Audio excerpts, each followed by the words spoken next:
নমস্কাৰ ধুনিয়া ইল সাপলিংৰ বাবে এযোৰ হৈছে খুবেই ধুনিয়া টচ কটনৰ জোৰা হ'ব ৰেড আৰু হোৱাইটত বুটাবোৰ কৰি ধুনিয়াকৈ বনাই দিয়া হৈছে এযোৰা ল'ব পাৰিব 4200 টকা এযোৰো খুবেই ধুনিয়া হ'ব কটন টচৰ জোৰা 4200 रुपीसত ধুনিয়াকৈ ল'ব পাৰিব লগতে একিটা হ'ব সাইডৰ পটি ভাল লাগিলে স্ক্ৰিনশ্বট লৈ থব পাৰে এযোৰো খুবেই ধুনিয়া হ'ব কটন টচৰ জোৰা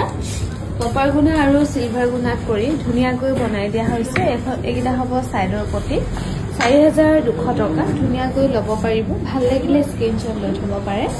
এযোৰো খুবেই ধুনিয়া হ'ব টচ কটনৰ জোৰা এখন থাকিব মেখেলাখন লগতে সাইড পটি এনেকৈ কৰা পাব 4200 টকা ধুনিয়াকৈ ল'ব পাৰিব এযোৰো খুবেই ধুনিয়া হ'ব ইয়েলো ব্লু আৰু সিলভাৰ গুণাত কৰি ধুনিয়াকৈ বনাই দিয়া হৈছে এখন মেখেলাখন থাকিব লগতে সাইড পটি কিটা এনেকৈ কৰা পাব 4200 টকা ধুনিয়াকৈ ল'ব পাৰিব ভাল লাগিলে স্ক্ৰিনশ্বট লৈ থব পাৰে আমাক যোগাযোগ কৰিব পাৰিব 9678284538 নম্বৰত এযোৰো কটন টচৰে হ'ব 4200 টকা ধুনিয়াকৈ ল'ব পাৰিব আৰু এযোৰো খুবেই ধুনিয়া ব্লু কম্বিনেশনৰ ধুনিয়াকৈ বনাই দিয়া হৈছে 4200 টকা ল'ব পাৰিব এযোৰো খুবেই ধুনিয়া হ'ব বেবি পিংক কালাৰত